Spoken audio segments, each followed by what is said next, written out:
Hey there.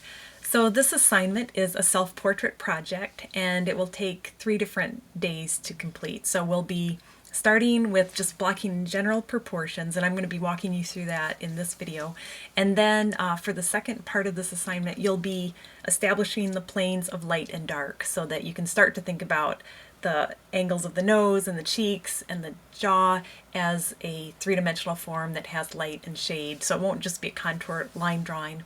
And then the third part of this drawing is to really refine the proportions and the shapes and really notice the details and try to make it look as much like you as possible. So the proportions that I'm going to be talking about in today's video are kind of general proportions.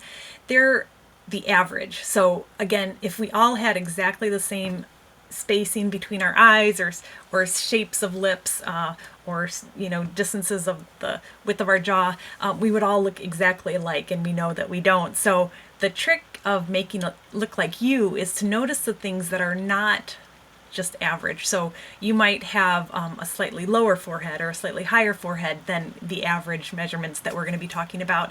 And again, your ears may be slightly smaller, slightly larger, but these are just sort of starting points. And then you compare what your actual measurements are to these general, guidelines that I'm going to give you today, so that in the end, it's really going to look mostly like you. So the project that I'm going to focus on has to do with drawing yourself from straight on. That's the easiest point of view in some ways because you're symmetrical. So as long as you can find the midline, you can draw the right eye, and then you just make a kind of a mirror image of it, usually for the left eye. And the mouth is symmetrical, the nose is symmetrical, the ears are going to be kind of the same shape from the front.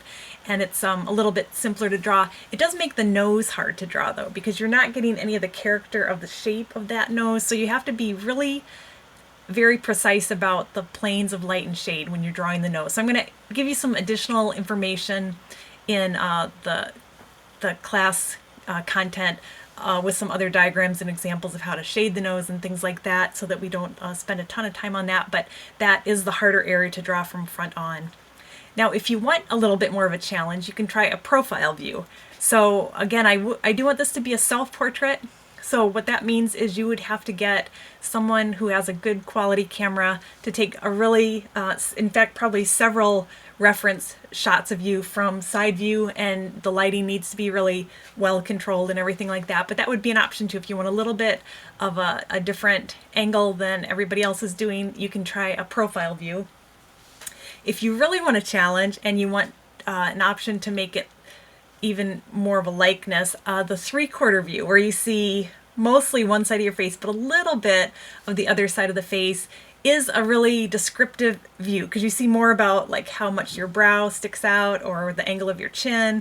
The nose is more descriptive from 3/4 view, but the challenge is the measurements are much more complex because things are not symmetrical anymore. So you've got a center line now that's been shifted off to one side, and it's on a little bit of a curve, as you can see in the drawing that's in the slide here.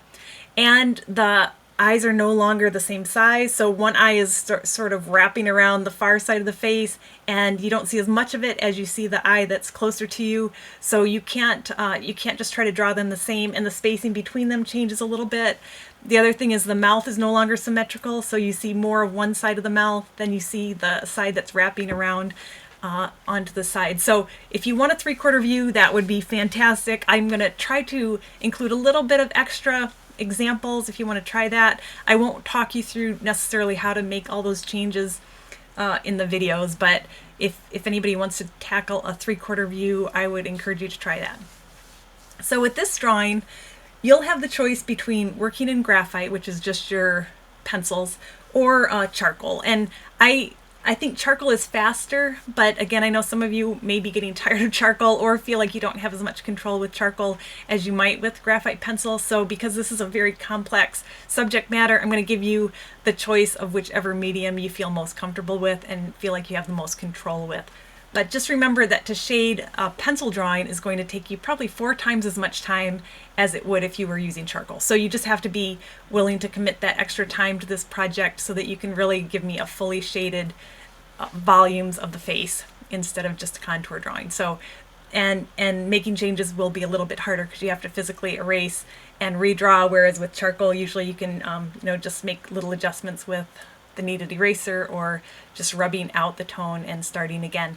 Now you can start on white paper if you're doing a charcoal drawing, or you could start on a pre-toned piece of paper where you take the vine charcoal and you buff it into the paper until it's a nice even middle gray, and then you're just really looking for shapes of light and shapes of darker shadow, and all of your midtones are already in there. So you have that option too if you want to start with pre-toned, hand-toned charcoal paper. That would be a good choice too.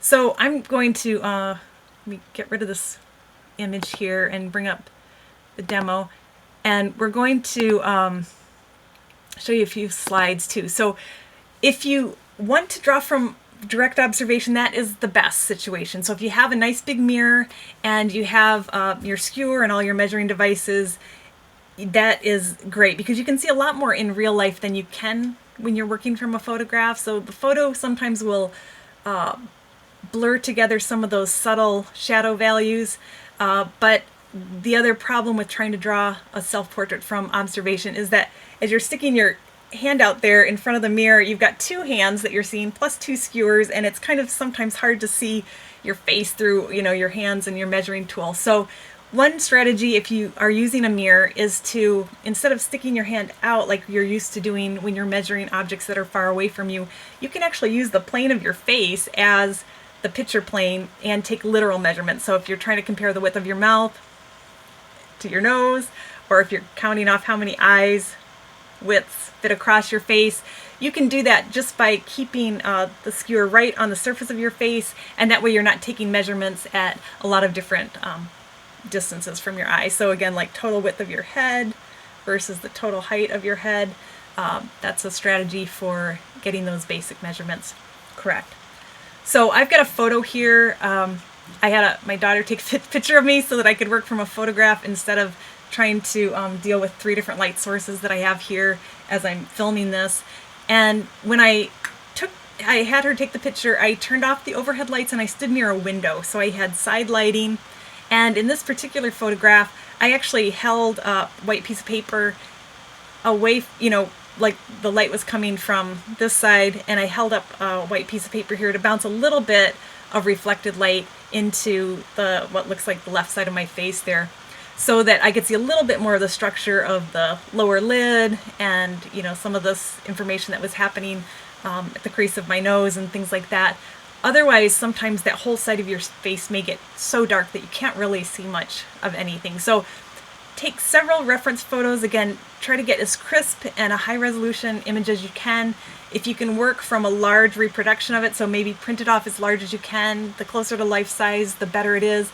And then you could just measure right off the photocopy. So I have a version here that I had printed out, and I just was taking measurements and jotting notes down. So it's like, oh, so I'm comparing, this distance to that distance. And then we can also compare things like, oh, let's look at the angle of the shoulders and figure those things out. So you're still trying to make it look as lifelike as possible, and but I am going to let you work from a photo of yourself in this case, just to make it a little bit easier.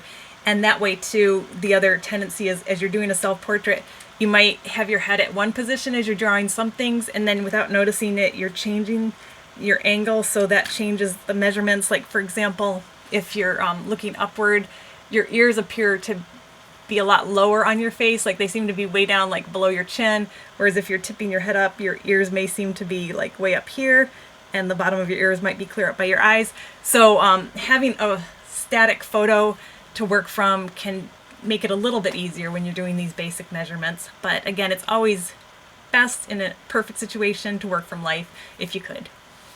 So having maybe both a photo and a mirror just to reference some of the more detailed information would be a good strategy.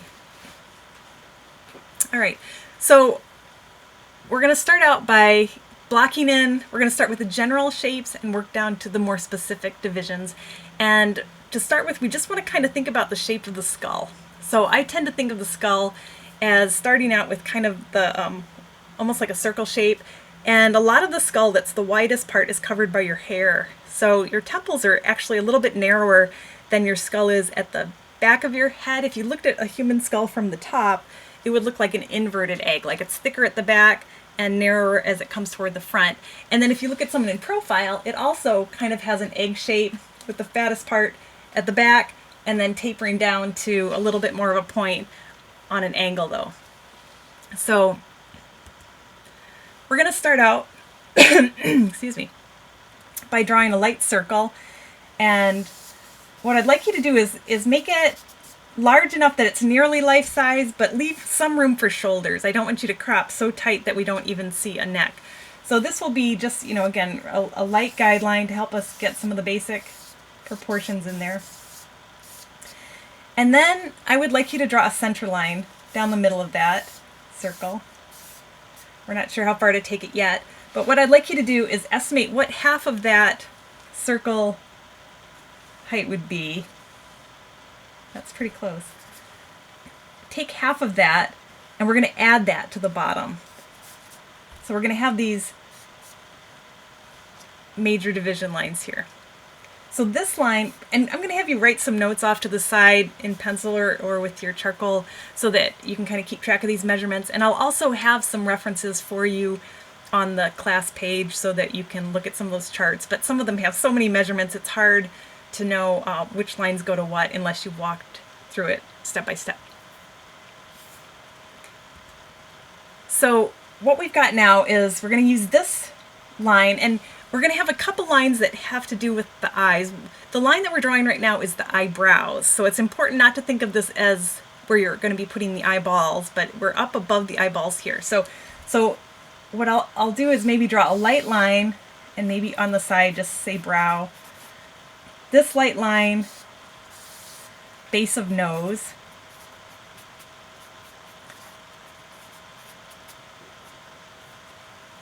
And then this line is chin. And again, these are averages. So it could be that when you actually check your measurements, your chin might be a little longer, a little shorter, but you're not going to be radically different from these proportions. So chin, so what we'll do now is we'll just sort of kind of build this into a little bit of an oval. Try to, you can kind of look at your own jawline, try to make the curve look as much like you as you can. Keep it a little wider at the top here. And we'll be fixing these things as we go, but you don't want it to be super distorted or super pointy. So try to do your best to kind of give a rough approximation of what that jawline might be. And so this is eyebrow again. So now what we're going to do is we're going to think about where the ears are positioned. So again, on average, if you extend a line across your eyebrows and you're looking straight at the camera, you're not looking up or looking down, the top of your ear is typically right about where your eyebrow is, and the bottom of your ear typically is right about where your nose would be. So for now, we're just going to kind of lightly sketch in basic placement here. Your ears may be a little more prominent or a little bit tighter to your head. Try to estimate, so it looks like you. And we're not going to worry too much about all those wrinkles and things in the ear, but you might do just sort of a little simplification of this outer ridge of your ear, if you can see it. If your hair is covering your ears, you don't have to draw your ears. You're going to try to make it look as much like you as possible, but it's good to at least have them penciled in there in case you see a little bit of your earlobes or something. You can have them in the right spot. Now, we also want to, so we're going to end up going a little bit bigger than this. This second line, so we've got sort of equal spacing from the base of our nose to our chin, and then we've got that same distance from the base of the nose to our eyebrow. And then this third division should be the same. This is roughly like kind of where the average person's hairline is. So again, I have a super high forehead. You might have a lower forehead. Your hairline might come down a little bit closer. So double check on yourself. So we're using the distance from the base of the nose to the eyebrow as our kind of standard of measurement. And check, hold your skewer there on yourself in the mirror, and then move up and see, okay, is that distance about the same on you, or is your hairline lower or higher? And try to make that adjustment. So I have really baby fine hair, and so I don't have a lot of hair above that hairline. You might have big fluffy hair or curly hair, and so you might be adding even more hair out here. But this is just sort of representing kind of a typical hairline here. All right, and then let's move on. So we've got our ears blocked in there.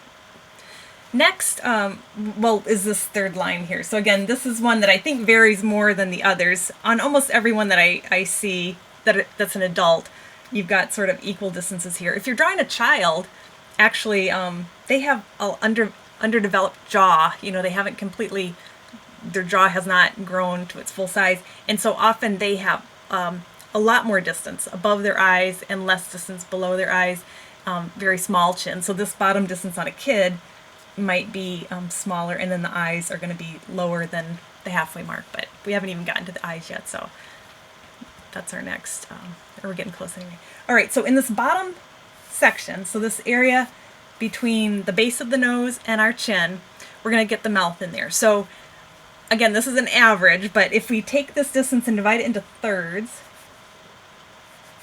and you can use your ruler if you want to, or just check with your skewer that you're pretty close. About 1/3 of the way down is where we're going to put the dividing line on the mouth. And I actually was measuring in this photograph of myself. I took Photoshop and it was setting up those divisions for me. So I noticed that my mouth is actually a little higher than the third way, that third line, that first line.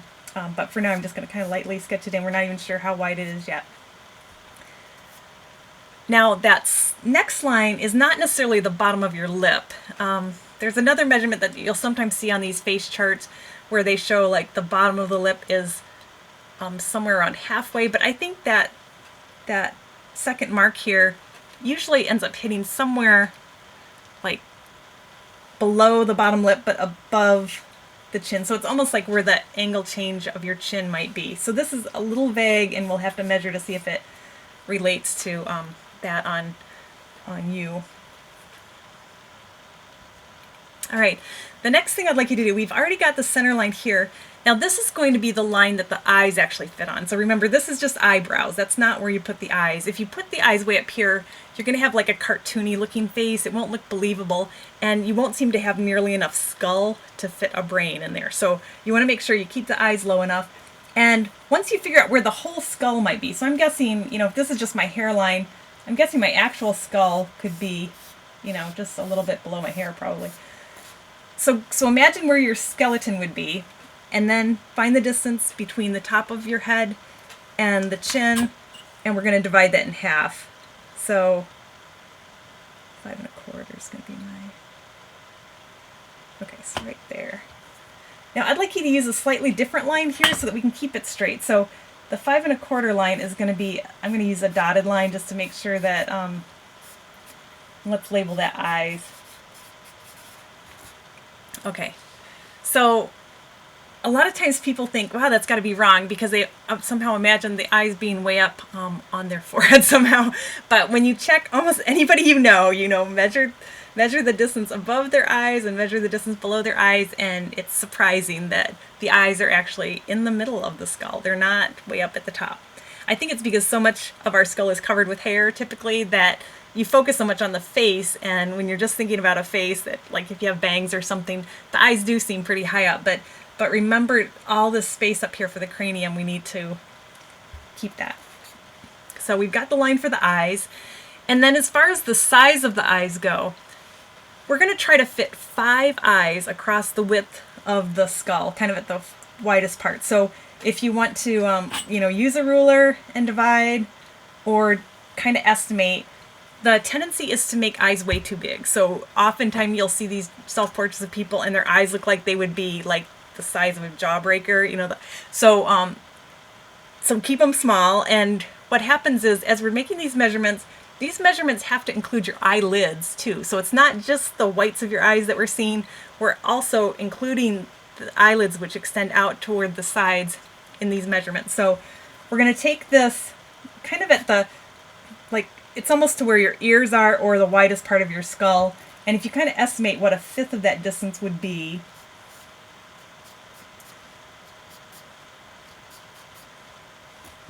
So we'll have, we're getting pretty close there. So I'm gonna start there. So we've got, you know, this, and again, right now I'm just thinking about kind of a small almond shape. I'm going to try to keep it a little more centered. I think I got shifted over a little bit.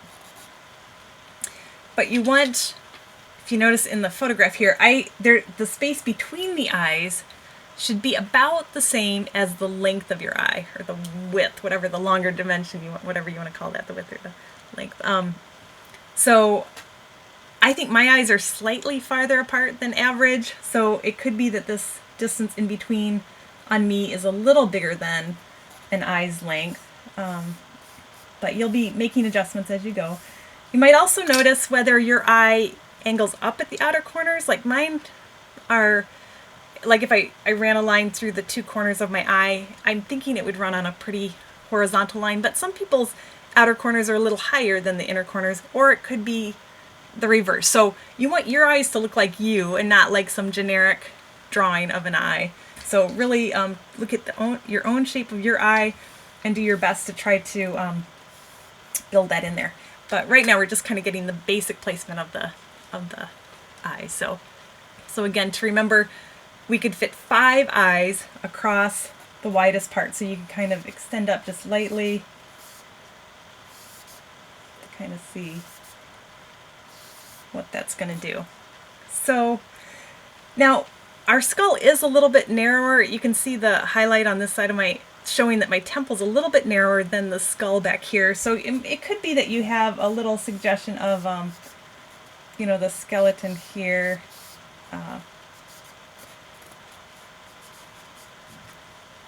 So you might end up with like 4.5 eyes across instead of 5 at the temple. But if you include the skull, it is about 5 eyes wide, or you could include, you know, part of the ears to get to that 5 eye widths.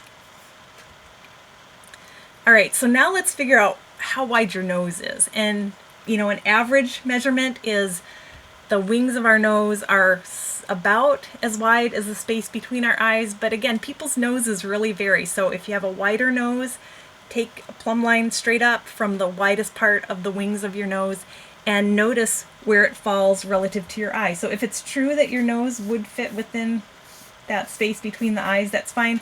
If your nose is wider, then make it wider. I want it to look like you. Okay. The other thing I want you to do then is let's work on the mouth. So some people's lips may be, depending on if you're smiling or if you've got a serious expression, the corners of your mouth may be about as wide as your nose. It might be a little bit wider. When I've got a little bit of a smile in this photograph, so when I extend imaginary lines straight up from the outer corners, it hits about 1/3 of the way into my eye. So it's not right in the middle, but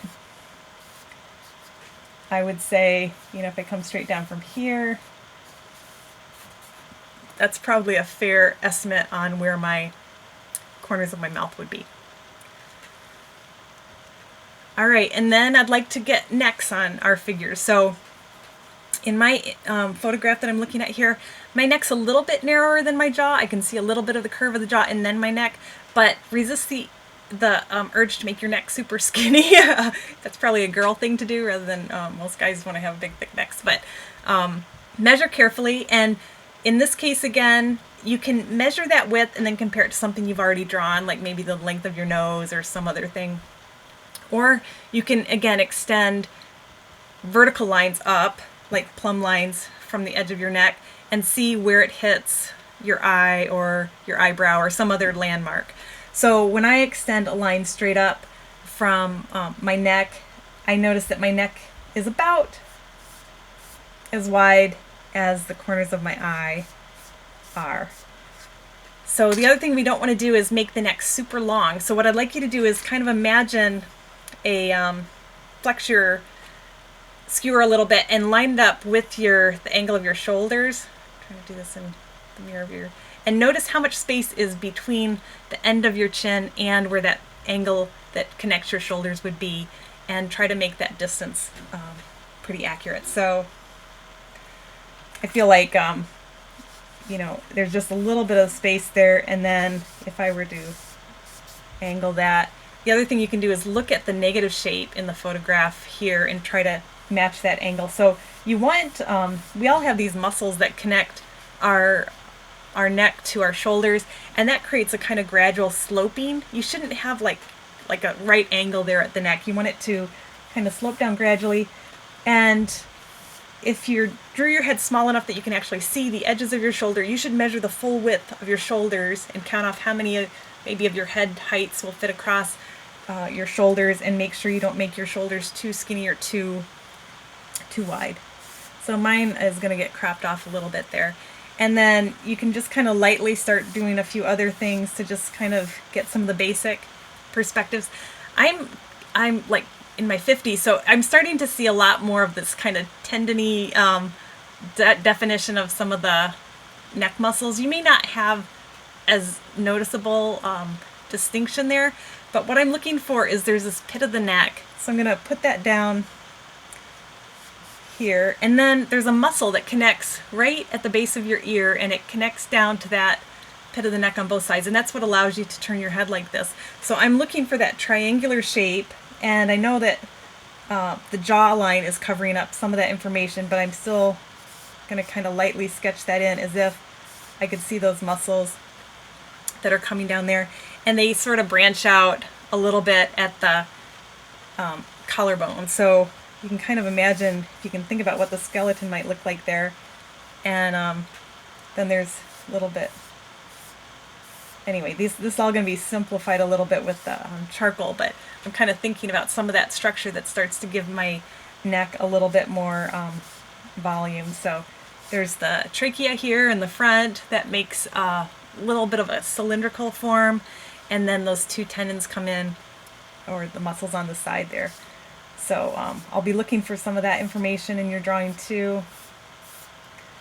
And then let's try to start building in like where the eyebrows are. So we know that they're going to be about this line.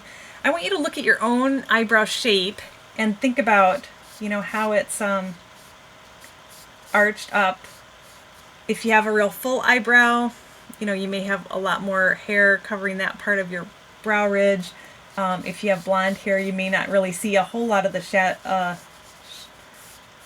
hair there, but still kind of plot in that arc. So your eyebrow follows the orbital ridge of your skull. So your eyeball sits into that socket, but it creates pretty deep shadows there. So it's kind of important landmarks to know where those shapes are going to be. I think I made this one a little too high. So again, we'll be adjusting a lot of these things as we're drawing, but we're just kind of getting the basic shapes in there first. And sometimes there's a little bit of a shadow here too at the outer corners where the temple is, so you might look for that a little bit at the corners of the eye. Let's move down and talk about the nose. So noses are pretty hard to draw. I want you to really look at your nose from front on and notice whether the tip of your nose is lower than the wings of your nose or higher. Some people have slightly upturned noses, so you see more of the nostrils. Others may have a nose that kind of extends down beyond the wings of the nose. So we want it to look like your nose. So in my case, I've got kind of a, like the end of my nose is pretty pointy, I guess. And then I sometimes will think of the nose as having, like the end of the nose being somewhat bulbous. You know, so I think of that plane of the nose as a circle. And then the wings of the nose are overlapped by that end of the nose a little bit. So, and from my point of view, I don't see a lot of the nostrils. You don't want to put two big black circles there. It's going to look like big, you know, like a pig nose or something. So usually the nostril is almost more like a flattened out apostrophe, or I kind of draw it larger here. Let's see where we can see it.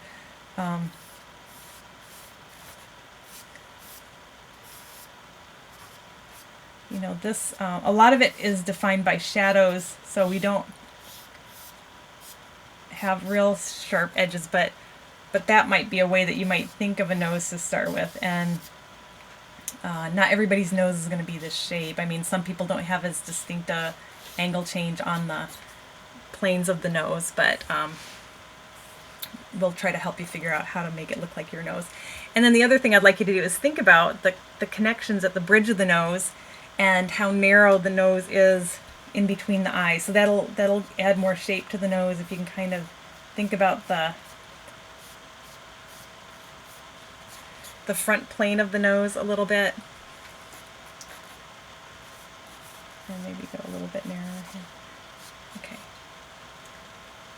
All right, let's also think about these creases. So there's a big fold that goes from the corners, the wings of your nose, down toward the corner of your mouth. It doesn't usually touch the actual corner of your mouth. There's like a little bit of space between that. So you might just gently suggest that fold of skin. You know, as you smile, you get that line there. And then the shape of the lips are going to vary a lot too. I'm going to post a lot of examples of how shapes can vary. Some people have a real strong peak on their lip, like a little like Cupid's bow that has a real distinct curve along the top. Other people's lips might actually be higher in the middle than they are toward the edges. So I want you to really think about your own lips. Decide if your top lip is bigger or your bottom lip is bigger. Decide if you can see distinct points on the top of your lips or if it's just more of a smooth line. And then the same thing with your bottom lip. I want you to kind of measure carefully and try to estimate those proportions. So I feel like my top lip and my bottom lip are similar sizes. And then there's a divot here. So you can notice in the side lighting photograph, there's a little bit of a plane change here. And sometimes, again, as we shade it, it won't seem quite so severe, but there's that ridge goes up almost into the nostril. So if you kind of think of it as I kind of draw it from side view here, kind of exaggerate the plane changes, but there's, so let's say this is the nose, but you've got, if you're thinking of cross contour line, it does this. You know, it zigzags across, and if you think of it as a shaded surface, it might be easier, but so shadow, light. And then the top lip itself, in many cases, is actually an undercut. So you may not have as much light hitting your top lip as you have hitting the bottom lip because it's more of a concave surface. So, if you can draw the line that separates your two lips and try to notice if it curves or angles or is just a straight line, try to make it as specific as you can, and then try to get the shape of that lip as accurate as you can. Some people like to think of the bottom lip as sort of having two lobes to it that gives it some roundness. It kind of depends how stretched your lips are if you're smiling or whatever. The other thing to notice is a lot of times people will put a really black outline around the lips, but unless you're wearing lipstick, there's often not a lot of color difference in the bottom lip where it leads into the chin. So don't add a line there if you don't really see a line there. And then I think let's also try to refine the jawline a little bit. I'm noticing that oftentimes if you are noticing where the angle changes, it may hit somewhere about where the lips are. So you're taking a series of plumb line comparisons, and I think maybe my chin is a little bit narrower, and then there might be a little bit of a angle change. It may also help you to get the symmetry better if you occasionally turn your drawing upside down. You might notice things that are off a little bit. I think I made it a little too square, but anyway, I'm looking for a subtle angle change at about the point where the lips are. Okay, and then if you want to kind of suggest the hair, do a careful job kind of drawing the shape of your forehead. So you're treating it almost like a negative shape. I've got just a few little wisps of hair down there, and then the hair at my temples angles in a little bit to make the face appear a little narrower about where the eyes are, and then the cheekbones are below that, so there's a little bit wider area of the face here, and then narrower at the temple, and then I've got a pretty wide forehead. So when we're doing the hair, we're going to think of it just as planes of light and shadow.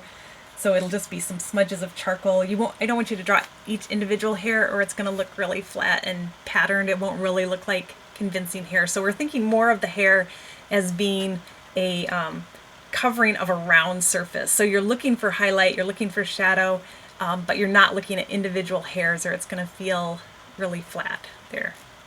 So I think this is probably about as far as we need to be on this first measurement.